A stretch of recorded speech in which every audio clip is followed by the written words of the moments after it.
Hello, everyone. So it's been a very eventful few days. I was up in Belfast at a peace summit, and to do with the Good Friday Agreement, to threat the 8 years, which I believe is the Good Friday Agreement. And I think it's a credit, just before going any further, we could argue about the common travel area, etc., between the Republic of Ireland, the Northern Ireland, and the United Kingdom. But it's a credit to the people who signed the Good Friday Agreement. It's a credit to the people of Northern Ireland and the Republic of Ireland too, that we have peace. We have peace. There's nobody being killed. There's nobody being bombed, and I think that's a credit to both sides, every side, everybody that sat down and negotiated. And it shows that peace can be achieved. Even in conflicts we see around the world at the moment, that peace can be achieved, but it takes a will to discuss it. It wasn't easy to discuss it. But it has lasted 28 years, and again, everybody on this island, both North and South, benefits from that. That people live in peace, people are not afraid anymore to walk, go out in the street without being blown up or kidnapped, etc.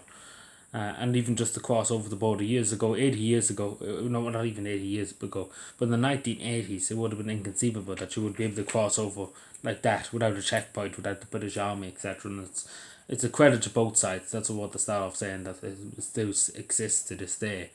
Um, but the other thing I want to talk about is the importance too of many issues that we want to discuss here that was brought up. And the first thing I bring up is about crime. Of course, it's still a big thing, and from Cavan myself, it is a big thing. Some not so much nowadays, but there is still goes on diesel laundering, etc. Cross border crime, where people operate in Northern Ireland, come down to the Republic of Ireland, rob places, etc. And same vice versa. There's some gangs that operate on the border and do crimes within the border region, to make it more harder to track down, to get, etc. Um, and again, a switching in between. Of course, there's great cooperation between the PSNI and Garda Síochána O'Connor. And it's a credit to them that there is cooperation. Years ago there was no cooperation, so it's a credit that we have a cooperation between the police forces of both South and North, particularly when it comes to these issues. And as I said, with these are laundering, of course, cross border crime, burglar gangs, etc. Of course, we have people fleeing crimes in the Republic of Ireland to Northern Ireland, etc. And of course, that was discussed, etc. too. I made a separate video talking about immigration. But the other thing I want to talk about is peace funding. Now, the Irish government have paid a lot of money towards peace funding and peace projects in Northern Ireland. Of course, it's very welcome. I've seen some of them myself to do with the peace cooperation agreement, and in terms of north south connections, I suppose, in terms of transport and other stuff to do with monuments, etc., and to do with parks, etc., and of course opportunities for young people. It's great to see that there is a peace fund, that it benefits communities both north and south, particularly in Northern Ireland too. A lot of communities are depoverished, but in Ireland too that's the case too, but particularly in Northern Ireland, Republican areas and loyalist areas in some cases too, that there's very little opportunity, etc. And of course, the other big topic that was discussed too is United Ireland. Of course, things have changed in the last 30 years. A lot of things have changed in many regards, and I do think it's important to have these discussions because it will eventually happen. Please God, in my lifetime, I see it. But it's something that we do need to discuss, and we need to discuss fairly and openly, and we need to talk to everybody based in this regard, both in the Republic of Ireland, in Northern Ireland, etc. Because everybody has to be on board. We have to agree on everything, because we do have an opportunity now more than ever to have a united Ireland. And it's important to have them discussions. It's important to understand everybody's values and different views, and how do you work with people, etc. Because everybody has different views, but how do you get people to find common ground, etc.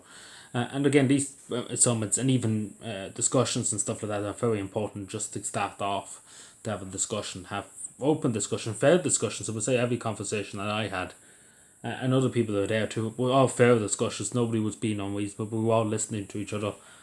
We all come from different backgrounds, you know, but it's good that we could sit down and say, yeah, we understand it, we get it, and they say their view and stuff, and we understand where they came from, and it's good that we have this back and forth, and good back and forth. What I mean by constructive discussions. It's good to see that. We need that more in society. We need that more in the world, whether it's constructive discussions about different issues, and of course discussing it together. Because if we discuss it among ourselves, we won't get the full picture. But I will say, I always wanted to go and it was an excuse too for me too to go to the Titanic Belfast too. But I was asked up to it, would I come just to say, because I am from Cavan, so I probably should help out as much as I can too in peace negotiation, peace summits, and in terms of course obviously living near the border, etc. I understand a lot more than say civil servant in Dublin would understand that grew up in Dublin. You know, people from Cavan and Donegal and even Loud lived it all their life. You know, I'm thankful was born before after the Good Friday Agreement, but a lot of people in Cavan still have memories of it, and of course I understand a lot more because you know, you read the history books, you understand, you talk to people, they tell you about what they experienced during the 1980s, the 1990s, 1970s, etc. It's not great times, we never want to go back to them. But what I'm trying to say is, it is a great credit to the country, to both North and South, that there is cooperation, that there is communication, and that, you know, there are channels to talk compared to years ago. But, you know, I do hope someday we see United Ireland. But again, there's a lot to work out in between that and then. But I do think it's important to have these discussions. But yeah. The other thing I would say is, of course, the new train station in Belfast too, it's great, particularly for transport, etc. Just wanted to bring that up too, along with the Peace Fund and etc. It's great to see. And it's great to see that Northern Ireland is doing very well in terms of people going to Belfast, tourists, etc. Even though there's a lot going on in the background, but it's great to see that there still is loads of tourism and that Northern Ireland is doing well in the tourism sector, and particularly Belfast. But anyway, do let me know what you think. Subscribe for more, and bye.